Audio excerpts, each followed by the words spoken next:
So it's the start of another day. It's our after our first night in Denmark, and we're in a place called Roskilde, or at least it's pronounced something similar to that. I did have a Danish person pronounce it for me last night, and it wasn't like that, but that's close enough. And Roskilde is famous because over there is a museum of Viking boats, and so we're going to have a look at these Viking boats, and then we're going to head on towards an island called Kolsinge, or pronounced something a bit like that, where Elvira Madigan and Sixten Sparre are buried. Keep travelling. This Viking boat museum has two parts. We've got this, which is a boatyard where they actually build replica Viking longships, and there's one there. And then in the main hall over there are original ones that they found. Let's have a closer look.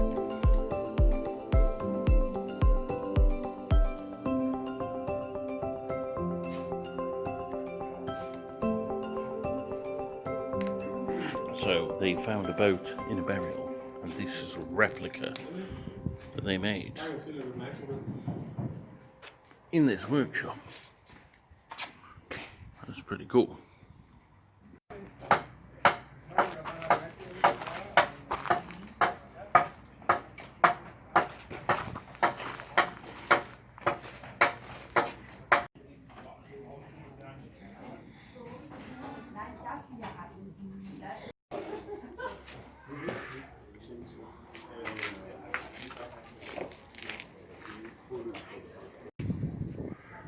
And look at them. They're not big at all, but What is it?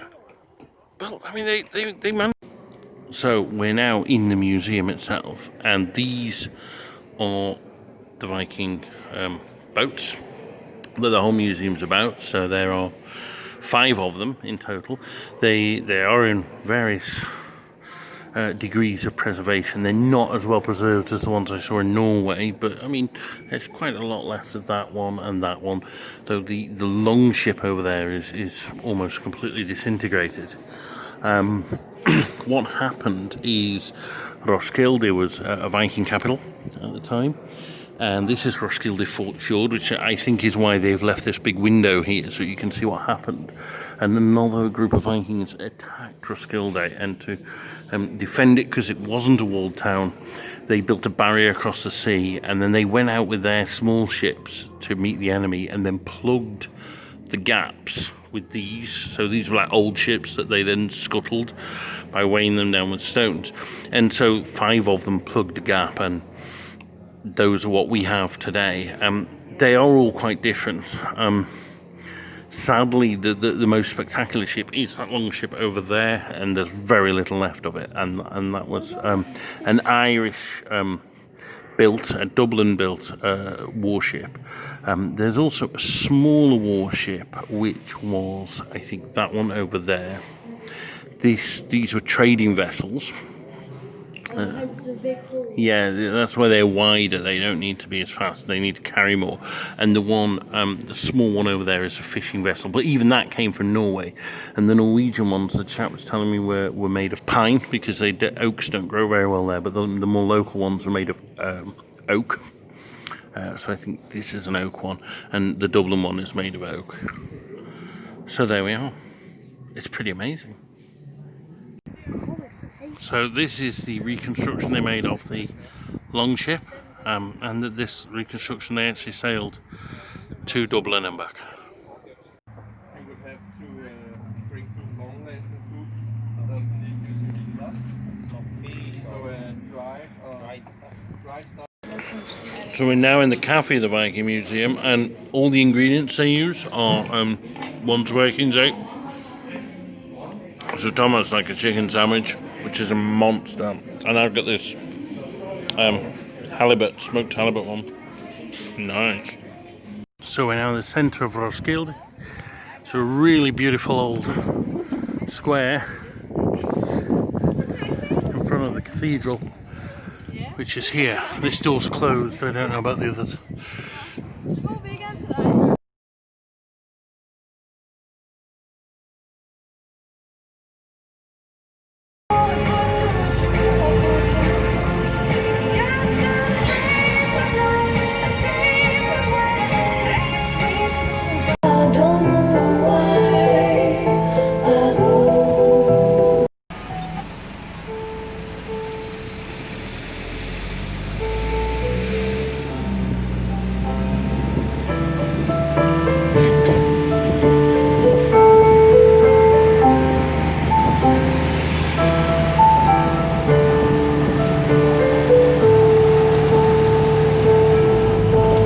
Down by the river, by the boat, where everybody goes to be alone, where you won't see any rising sun.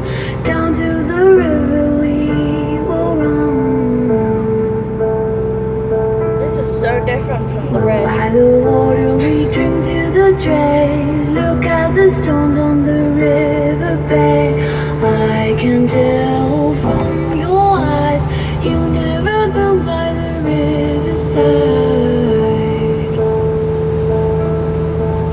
Down by the water, the river bed. Somebody calls you, somebody says, swim with the current and float away.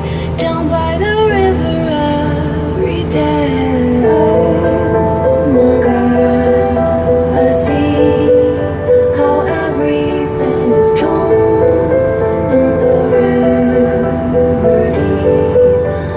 And I don't know why I go away down by the riverside. When meadow river runs past your eyes to wash out the dirt on the riverside. Go to the water so very near. The river will be your eyes and ears. I walk to the borders on my own, fall in the water just like a stone. Chill to the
Okay, so we're now on the Danish island of Tåsinge, and the journey here, although it's taken most of today, it's actually taken personally over 20 years. So when I was at university, I purchased a folk CD with a variety of folk songs from lots of different artists, and one of them was a really incredibly beautiful song by a Yorkshire band called Mr. Fox, and it was called Elvira Madigan, and it told the story of two lovers.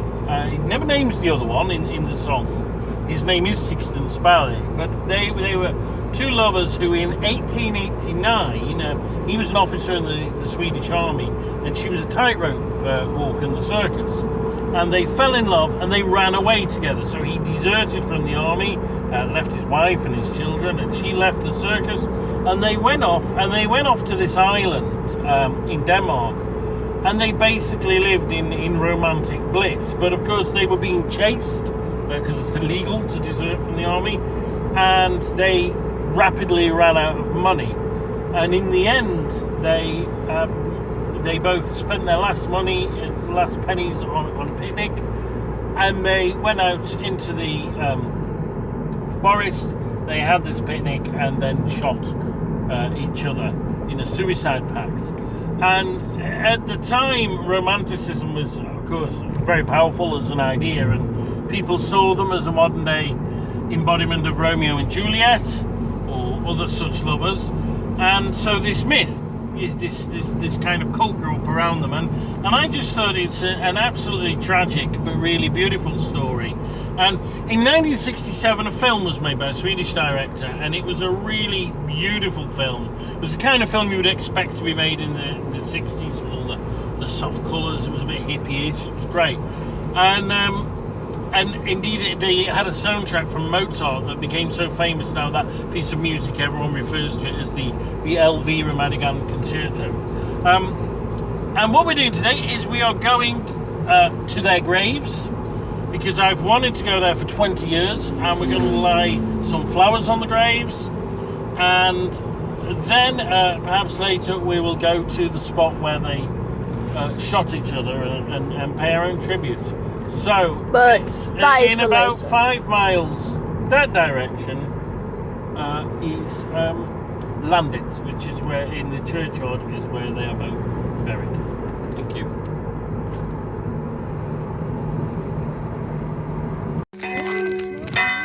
Yeah.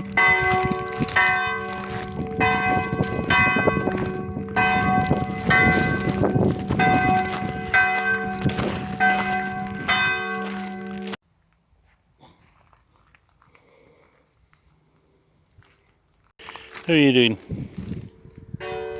Oh.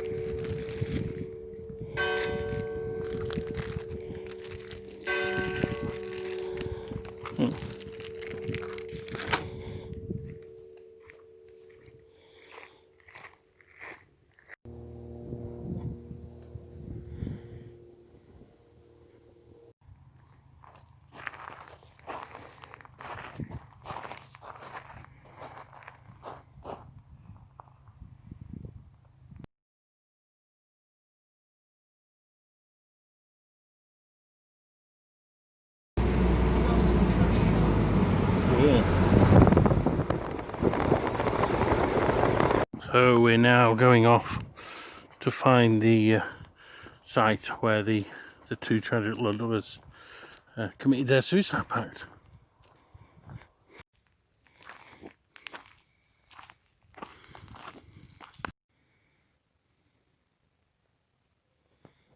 Yes.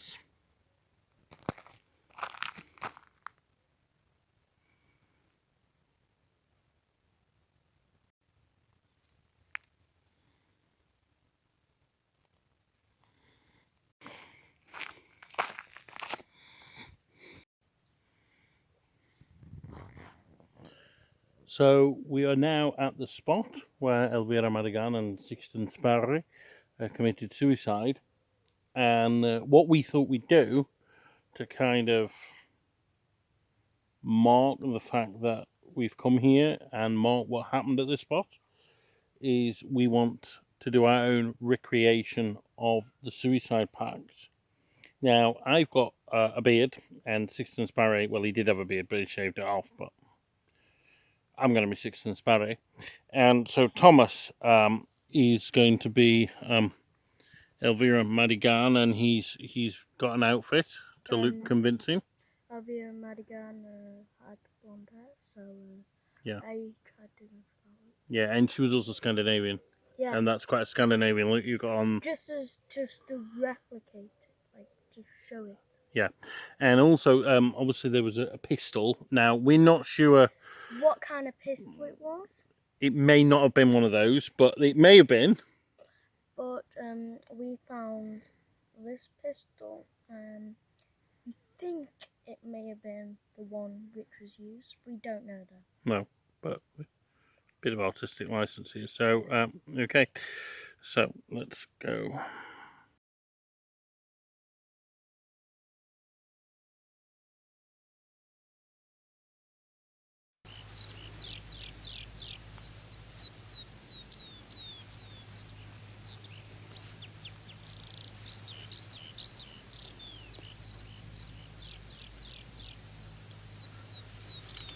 Jag kan inte.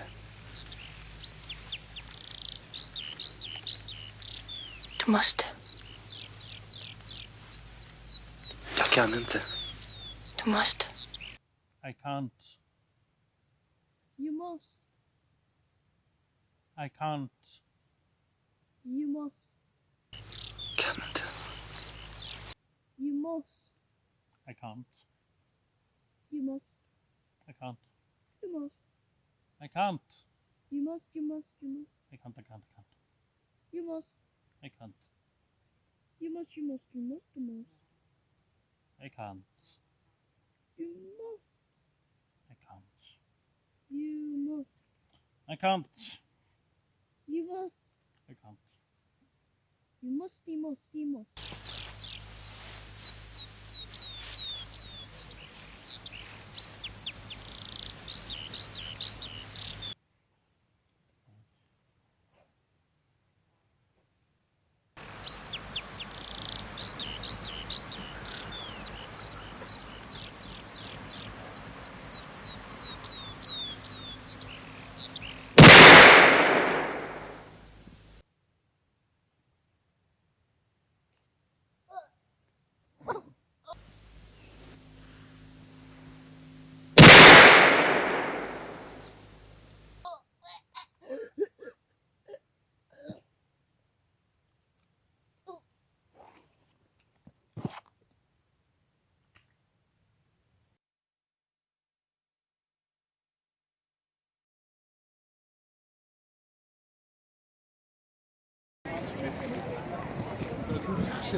Cup of karaoke.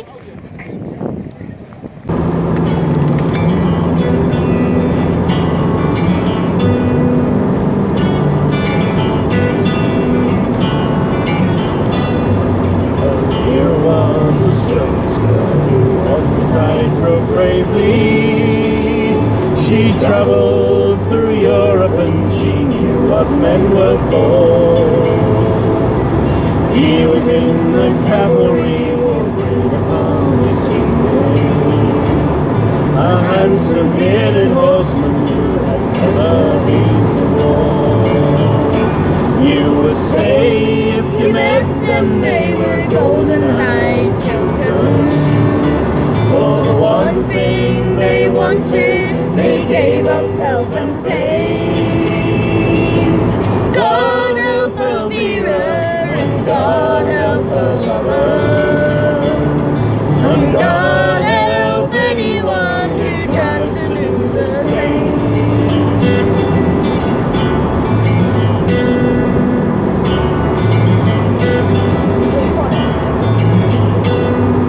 He left his wife and children and the regiment behind him, stripped the braid from his tunic, tossed his buttons on the ground. She left the roaring crowds and lights of the circus to go with a deserter and run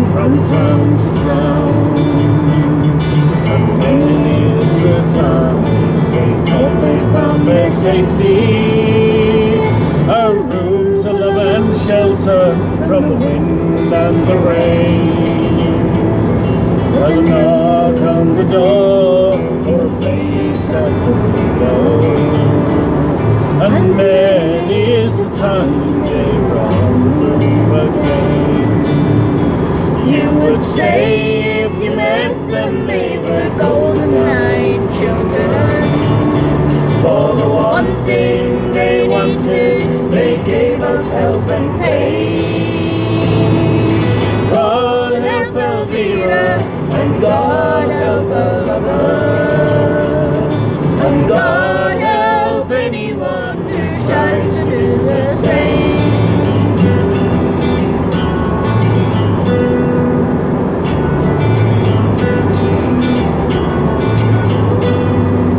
Sold the last possessions and bought a loaf and butter. He robbed a hen house and they left once more to roam. In the middle of a meadow they both sat down to picnic. When he touched Elvira, she was cold as a stone. Elvira knew the pistol was pinned in the basket. She whispered to her lover, make it soon, make it soon. Elvira chased the butterfly and caught it in her fingers. She fell from the tightrope and the audience went home. You would say if you met them they were golden-eyed children. For the one thing they wanted, they gave up health and fame.